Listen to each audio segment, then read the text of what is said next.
Honorable Defensor is recognized. You may proceed, sir. Thank you so much, Your Honor.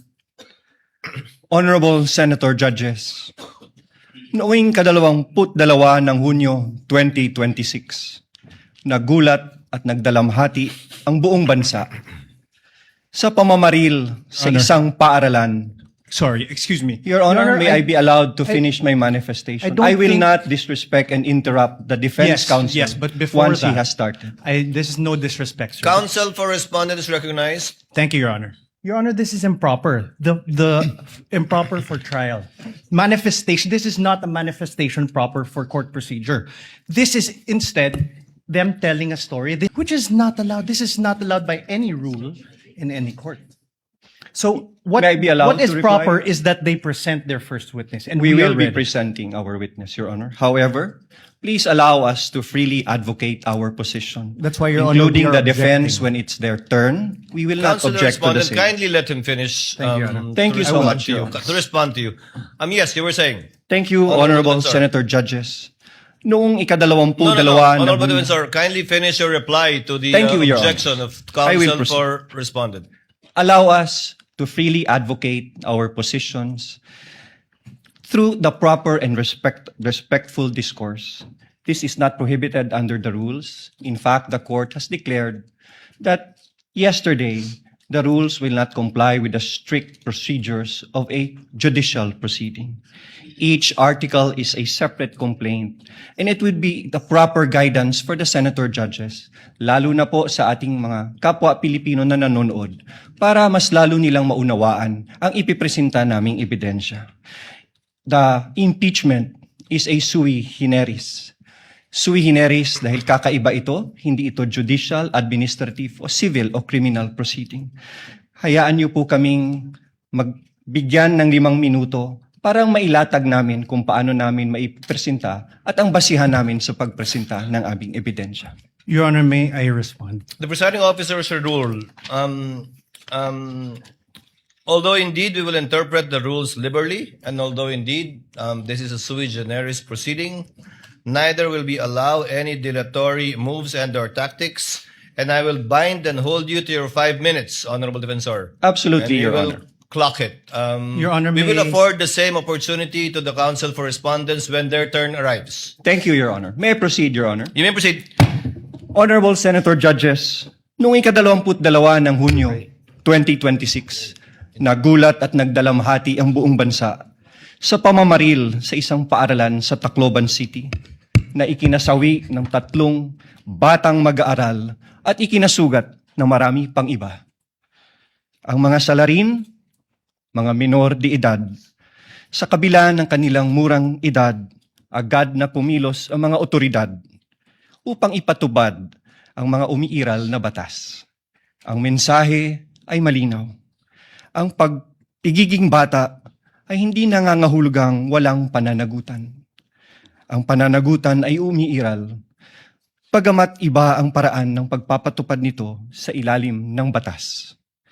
Kamakailan, isang pasahero ang inaresto sa airport at kinasuhan matapos itong magbiro na may bomba sa kanyang bagahe dahil mahigpit na ipinapatupad ng mga otoridad ang patakarang zero tolerance policy sa anumang pagbabanggit ng bomba o anumang pampasabog. Sa isang hiwalay na pangyayari noong Mayo 2020, isang public school teacher ang inaresto, pinusasan at kinasuhan ng NBI sa Zambales matapos magbiro na magbibigay ng pabuya sa sinumang papatay sa presidente ng Republika. Ano ang prinsipyo dito? Ang pananagutan ay pinapairal sa lahat. Bata man o matanda, nasa laylayan man o nasa katungkulan. The prosecution comes before you today to present evidence for Article 4, establishing that Vice President Sara Zimmerman Duterte committed acts that betrayed the public trust, committed culpable violation of the Constitution, committed high crimes in publicly admitting through a live broadcast that she contracted someone to assassinate the President, the First Lady, and the former House Speaker. We acknowledge the burden of this trial on the senator judges as well as the Filipino people.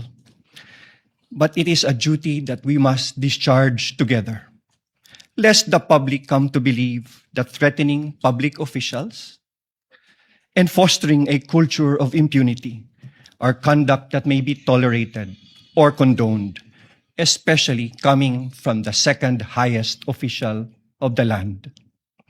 Ang mga kilos at salita ng Vice Presidente ay hindi dapat ituring na simpleng krimen sa ilalim ng batas, kundi tuwirang paglabag sa saligang batas.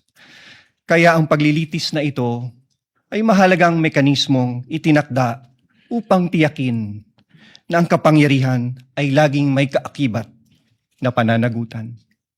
Accountability must apply to all or none at all. At the heart of this impeachment proceeding lies a fundamental question para sa ating lahat.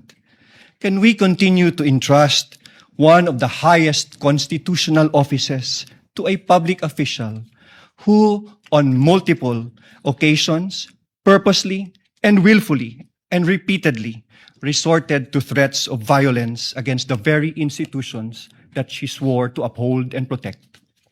The evidence presented in this article are not just derived from testimonies and authenticated documents, but from the Vice President's own words, own conduct, her very own public admissions.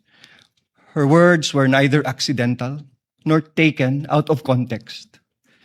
They were uttered publicly with the intention to be taken seriously. Huwag kang mag-alala, ma'am, sa security ko kasi may kinausap na ako na tao. At sinabi ko sa kanya na kapag pinatay ako, patayin mo si BBM, Your Honor. si Lisa Marcos, si Martin Romualdez. No joke. No joke. What makes these threats especially sinister is that they do not come from an ordinary citizen, but from the Vice President herself, an official who under the Constitution is public. Such statements carry a gravity far from the exercise of one's freedom of expression. They strike at the very heart of government. This is especially significant given that she has publicly declared her intention to run for president in the next election.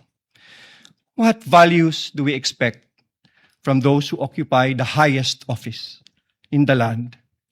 Delicadeza, palabra de honor, integrity, and loyalty to your oath of office.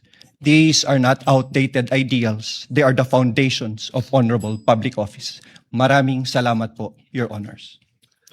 The remarks of the gentleman are duly noted. However, Chair would like to inform and instruct the senator judges that the statement and manifestation made by the Honorable Defensor should not in any way be taken as evidentiary because it was merely a manifestation cum introduction of the fourth article of impeachment. Any evidence to be presented proving the fourth article of impeachment should be done through a witness under oath, duly subscribed, and subjected to direct and cross-examination. We Call your submit, first witness, Your sir. Honor, may I be allowed also to... Your Honor, we move to strike that opening statement. It's improper for trial. It is not evidentiary in nature. And it only provides conclusions of fact and law. Most of it is irrelevant. And fact of the matter is the prosecution should present evidence and not manifest in this improper manner. May I be recognized, Your Honor? No need. Motion is denied. Let it remain in the records and as instructed by the chair for the senator judges not to deem whatever statements were given by the Honorable Defensor as evidentiary in any way, shape, size, or form.